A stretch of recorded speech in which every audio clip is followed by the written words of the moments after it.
단순히 깔끔하게 그려서 합격했다니 뭔가 이유가 부족합니다. 남들과 좀 다르면 특별하다고 합격해야 하나요? 특별한 게 잘하는 건가요?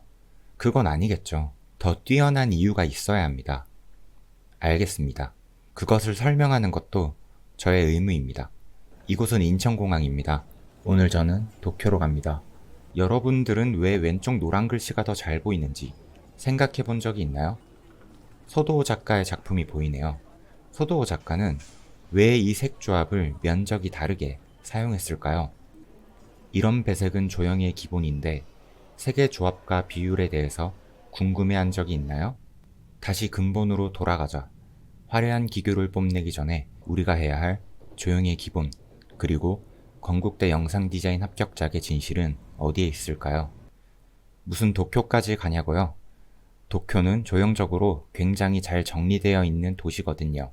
이곳은 도쿄 긴자에 있는 한 서점입니다. 여러분은 혹시 영상 디자인을 할 때의 화면 비율을 알고 계시나요? 영상 디자이너가 되고 싶다면서요. 16대 9입니다. 우리가 그리는 4절이나 3절 화질의 비율에 대해서 생각해 본 적이 있나요? 영상의 비율, 신용카드의 비율, 그리고 우리가 그리고 있는 화질의 비율, 그리고 여러분이 영상을 전공하게 되었을 때 가장 많이 쓸 에펙이나 프리미어 프로를 만든 어도비사에서도 레이아웃의 기초 가이드로 이야기하는 황금비 또는 3분할법. 여러분이 주제부를 그 위치에 넣으라고 배운 거, 그 이유가 이겁니다. 넣더라도 이유는 알고 넣어야겠죠.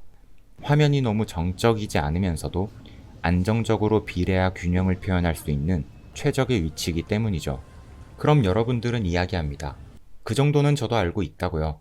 황금비 위치에 강한 색이나 물체를 때리면 되는 거 아니냐고요. 네, 맞습니다. 주제부 구성도 어떻게 보면 황금비의 한 방식이죠. 하지만 황금비를 외워서 넣는 것과 이해해서 그리는 것은 큰 차이가 있습니다. 그럼 이런 건 어떨까요? 여기는 일본 우에노의 한 음식점입니다. 황금비에 외운 것처럼 강한 색을 쓰지 않아도 이렇게 하얗게 하던지 아니면 명도와 점으로 면적을 쪼개서 만들어줄 수도 있습니다. 이 그림 역시 황금비 위치에 면적비와 명도 대비를 이용해서 포인트를 형성했죠. 이건 강한 색감을 때려서 시선을 잡는 것보다 달라 보이면서 더 세련된 조형입니다. 이 그림 역시 2019 산업디자인 합격작입니다. 주제부를 하얗게 처리하고 나머지 부분에 컬러를 깔아서 대비를 만들었죠. 아니면 이런 식으로 축과 시선의 흐름만을 가지고도 황금비를 나타낼 수도 있죠.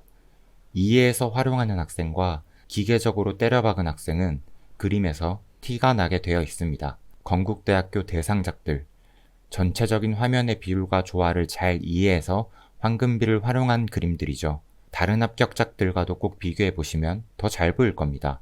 그렇다고 황금비를 무조건 써라는 것도 아닙니다. 중앙 포인트 구성을 할 수도 있죠. 하지만 어설프게 어려운 구성을 하는 것보다 적어도 이 정도 비율을 여러분이 이해해서 활용한다면 레이아웃에 허수처럼은 안 보인다는 뜻입니다. 조형에는 정답이 없으니까요. 어쨌든 여러분이 주제부 구성을 하든 뭘 하든 화면의 비례와 균형을 잘 표현했다고 칩시다. 하지만 건국대는 그렇다고 뽑아주진 않습니다. 그 이유는 여기에 있습니다. 여러분, 사람이 디자인을 볼 때 가장 직관적으로 받아들이는 감각이 무엇인가요? 바로 컬러입니다. 그리고 저는 여러분들이 가장 약한 부분이 형태도 명암도 구도도 아닌 이 컬러라고 생각합니다. 이런 주제 같은 경우는 5가지 물체의 컬러가 모두 자유로 나왔죠. 컬러를 어떻게 쓰는지 대놓고 평가하겠다는 겁니다. 저는 컬러가 자유로 나오는 순간 난이도 극상이라고 봅니다. 선생님들이라면 더 공감하실 수도 있습니다. 모든 색을 자유로 문제를 냈을 때 얼마나 처참한 결과물이 나오는지. 여러분은 색을 배울 때 어떻게 배우셨나요? 여기 빨간색이니까 옆에는 좀 차가운 색으로 해볼까? 뭐 이런 식? 네, 그런 원리를 적용시켜도 좋습니다. 하지만 색을 자유롭게 쓸 때 가장 중요한 건 바로 색의 조합과 비율. 사실 때로는 어떤 색을 선택하느냐보다 그 색들의 비율을 어떻게 쓸 것인가가 더 중요합니다. 이 그림은 색의 비율이 매우 훌륭합니다. 왜냐? 빨강, 노랑, 파랑은 채도가 가장 강한 순색입니다. 이 순색만을 주로 사용했는데도 눈이 어지럽지가 않습니다. 그만큼 색의 비율이 훌륭하다는 것입니다. 이 그림의 색 조합은 디자인에서 굉장히 많이 쓰는 조합입니다. 보색의 주변색을 사용해서 은근한 보색 대비를 만들고 색의 비율 또한 잘 조절했기 때문이죠. 색을 촌스럽게 쓴다는 건 디자이너로서의 자질 미달입니다. 실제 합격 재현작들을 보면 이 색의 비율을 굉장히 잘 맞춰서 눈이 편안한 그림들이 대다수입니다. 길게 설명할 필요 없이 그냥 보여드리겠습니다. 이것은 오타쿠의 성지 아키하바라입니다. 여기서 색의 조합과 비율의 비밀을 한번 찾아볼까요? 애니메이트입니다. 여기서도 이 그림과 비슷한 색 조합들을 찾아볼 수가 있습니다. 실제로 디자인에서 많이 쓰이는 안정적이고 예쁜 조합이라는 뜻입니다. 보라와 노랑의 조합들이 많이 보이네요. 색의 비율과 면적 또한 예쁘게 디자인되어 있죠. 이것들이 과연 모두 우연일까요? 너무 오타쿠 같다고요? 그게 아니죠. 여러분이 때로 무시하는 오타쿠 굿즈에서조차 색의 조합과 비율을 더 잘 지키고 있다는 것입니다. 길거리에 걸려있는 이 원피스. 아니, 이렇게까지 꼭 맞춰놓은 것 같을 수 있나요? 약속이라도 한 것 같네요. 이런 식으로 같은 계열로만 하고 싶을 수도 있습니다. 하지만 주도하는 색에 포인트가 있는 게 좀 덜 심심해 보입니다. 어떤 방식을 쓰든 정답은 없습니다. 하지만 이런 식은 좀 곤란합니다. 저는 도쿄도 미술관에 가고 있습니다. 이곳에도 제가 아까 말씀드렸던 황금비와 색의 조합과 비율이 존재합니다. 조형의 기본은 입시미술학원에만 있는 게 아니라 디자인과 미술 전반에 적용되는 기본 원리니까요. 여러분은 왜 이런 디자인과 여러분이 그리는 그림이 다른 거라고 생각하나요? 입시미술은 미술학원에서만 이루어지는 뭔가 특별한 기술적인 것이라고 너무 단정 짓고 있는 게 아니냐는 말입니다. 명도의 분배를 잘 보여주는 그림이네요. 여러분 양감을 잡으면 물체 자체에서 명도 대비가 일어나죠. 그런데 디자인에서 더 중요한 명도는 그 물체나 색이 가지고 있는 고유 명도입니다. 디자인에서 어둠으로 물체를 입체적으로 만들어내는 게 중요할까요? 아니면 어둠의 배분으로 화면 전체의 균형을 잡는 감각이 더 중요할까요? 둘 다 중요합니다. 입시미술에서는요. 근데 디자인에서는 후자가 훨씬 압도적으로 중요합니다. 이건 역시 조형의 기본에 대한 얘기죠. 적절한 명도 분배를 통한 화면의 균형감. 조형의 기본은 옛날 도자기에도 회화에도 숨어있는 심미적인 작업을 하는 모든 것들을 관통하는 기본 중의 기본이란 말입니다. 기본부터 이해하고 난 뒤에 뭔가 내 주관을 붙여서 그림을 그렸을 때 예쁠 확률이 높은 거죠.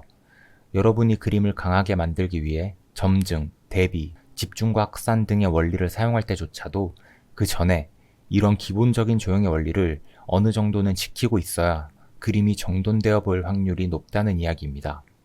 과유불급. 제가 학생들에게 평가할 때 많이 하는 말입니다. 건국대에서 여러분이 진검승부를 하겠다면 조형의 기본이 중요합니다.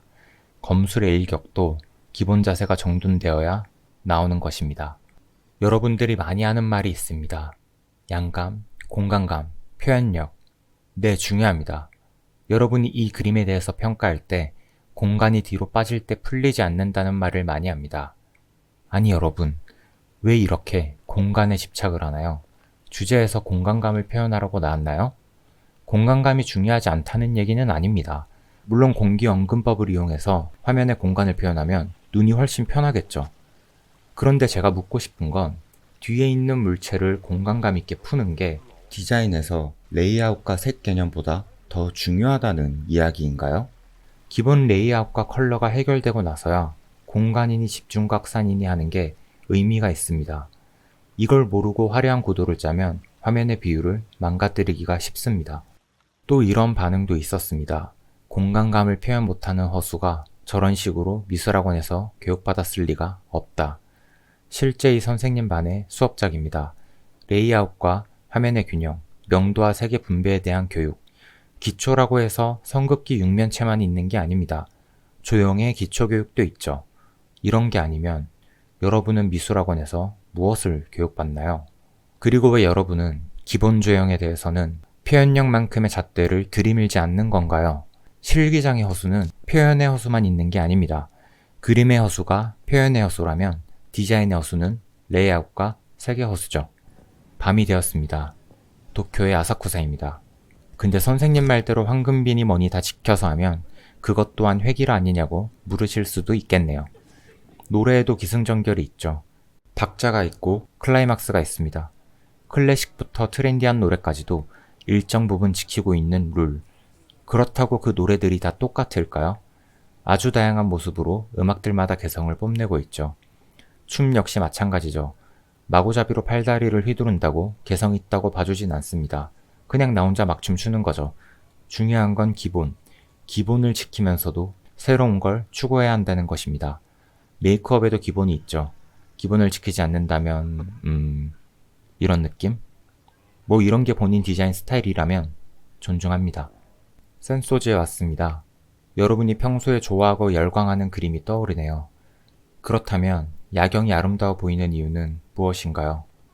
그 이유에 대해 생각해 본 적이 있나요? 바로 명도 채도 대비. 밤에는 건물들이 화려한 네온사인과 불빛을 뽐내기 때문이죠. 하지만 야경은 어둠이 있어야만 아름다울 수 있는 것입니다. 어둠이 함께하는 아름다움은 강하지만 낮에도 도시 그 자체로서 아름다움을 뽐낼 수 있다면 그것이 진짜 아름다운 도시겠죠. 그림에도 디자인에도 과한 어둠의 영역이 반드시 꼭 필수 조건일까요? 그건 내 디자인 의도에 따라 다르게 해야 할 일이지 정답처럼 정해진 건 아닙니다. 호텔로 돌아가는 길입니다. 도쿄에는 지하철에도 색조합이 조형적으로 숨어 있죠. 지하철 안에도 마찬가지입니다. 지하철 올라가는 길에도 마찬가지고요. 호텔 근처로 왔습니다. 이건 색의 균형이 아름답지가 않네요. 어지럽습니다. 여러분이 이 정도로 색을 못 쓰진 않겠죠. 근데 이 정도는 한다고요? 근데 이것도 그렇게 예뻐 보이지는 않는군요. 다시 정리된 조형을 찾으러 편의점으로 가보겠습니다. 이제 제가 굳이 길게 설명 안 드려도 보이실 겁니다. 리딩하는 색, 강조되는 색, 그리고 전체적인 색의 비율을 얼마나 예민하게 조정해야 하는가. 건국대가 원하는 것은 그렇게 어려운 것이 아니었을 수도 있습니다. 우리 주변에 너무 당연해서 의식하지 못한 것. 그런데 이런 게 바로 여러분이 나중에 해야 할 디자인입니다. 비례나 색의 기본기가 얼마나 충실한지, 앞으로 디자이너가 되기 위한 기초 자질이 있는지 건국대학교는 묻고 있습니다. 최근 몇 년간 건국대학교 기출문제 조건에 답이 있습니다. 커뮤니케이션 디자인과 22학년도 반복, 변화, 통일, 리듬의 원리를 이용하여 그리시오. 23년도 비대칭적 균형을 표현해라. 리빙 디자인과 20년도 보색 대비를 이용하여 표현하시오. 22년도 한 색만을 이용하여 표현하시오. 건국대에서 이 기본 조형과 컬러에 대해서 얼마나 중요하게 생각하는지 느껴지시나요? 저는 솔직히 실제 시험장에서 조형의 기본이 안 된 그림이 굉장히 많았을 거라고 생각합니다. 특히 컬러는 거의 처참했을 거라고 생각되고요. 호텔로 돌아왔습니다. 일본 방송에는 어떤 조형적 특징과 색 조합이 숨어 있을까요? 이 화면에서 색의 조합과 주도하는 색이 뭔지 이제 좀 보이시나요? 이건 형태의 유사성을 이용한 발상이네요. 스탬플러 심이 건물을 닮아서 그렇게 느껴지게끔 배치한 거죠.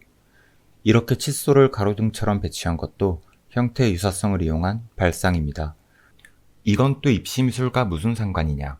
2019 건국대학교 실기대 대상작 다각형을 이용하여 소리가 있는 공간을 표현하시오. 제시된 다각형을 유리가 깨진 모양으로 대입해서 표현한 거죠. 여러분은 이런 문제는 절대 안 나올 거라고 자신할 수 있나요? 23년도 산업디자인과에서는 연필과 펜으로만 그리라는 파격적인 조건이 나왔는데도요. 이제 한국으로 돌아갈 시간입니다. 나리타 공항에도 조형의 기본이 굉장히 많이 숨어 있습니다. 관찰하면 보입니다. 생각하면 보입니다. 그림만 좋아하지 말고 디자인을 좋아하면 보입니다. 여러분은 미술학원에 가서 무엇부터 공부하나요? 육면체 그리기, 선 긋기 중요합니다. 표현의 기본이죠. 모든 학원에서 주구장창하는 거니 다들 어느 정도는 합니다. 그런데 조형의 기본이라고 했을 때 여러분은 얼마나 자신 있나요? 그 기본이 탄탄하다고 말할 수 있는 학생은 많지 않을 거라고 생각합니다. 여러분이 앞으로 디자인을 잘하려면 베트남 항공은 왜 이런 조합을 사용했는지, 그리고 진에어는 왜 연두색에 하필이면 보라색을 사용하는 것인지, 타이 항공은 왜 이런 색 조합을 사용하는 건지에 대한 고찰이 필요합니다. 알고 보니 대단한 것을 요구하는 줄 알았던 그 원리가 긴자에서도 아키하바라에서도 미술관에서도 메이드 카페에서도, 면세점에도, 지하철에도, 서울에서도, 그리고 우리 집 방구석에서도 아주 쉽게 찾아볼 수가 있었습니다. 너무 가까이에 있어서 생각하지 못했던 조형의 기본들, 우리가 접하고 있는 이런 사소한 제품들 상당수가 거의 디자인의 기본을 지키고 있는 것들입니다. 당연하죠. 디자이너가 했으니까요. 그리고 건국대학교에서는 이 디자이너로서의 기본 자질을 보는 문제들을 냈으니까요. 어떤 사람들은 이야기합니다. 제가 너무 이상적인 이야기를 한다고요. 어차피 입시미술은 다 정답이 정해져 있고 외우기식으로 그려도 뽑아준다. 네, 틀린 말은 아닙니다. 실기 경력이 짧은 학생들은 특히 현실적인 부분도 있으니까요. 근데 외우는 것도 이해가 먼저입니다. 공부할 때 이해하며 배운 과목의 성적이 외운 과목보다 훨씬 재미있고 성적도 잘 나오지 않습니까? 똑똑한 학생이 그림도 잘 그린다는 말이 괜히 나오는 건 아닙니다. 그림을 그리기만 하지 마세요. 그림을 공부하세요. 미대 입시생 여러분 모두 힘내시기 바랍니다. 진기명대였습니다.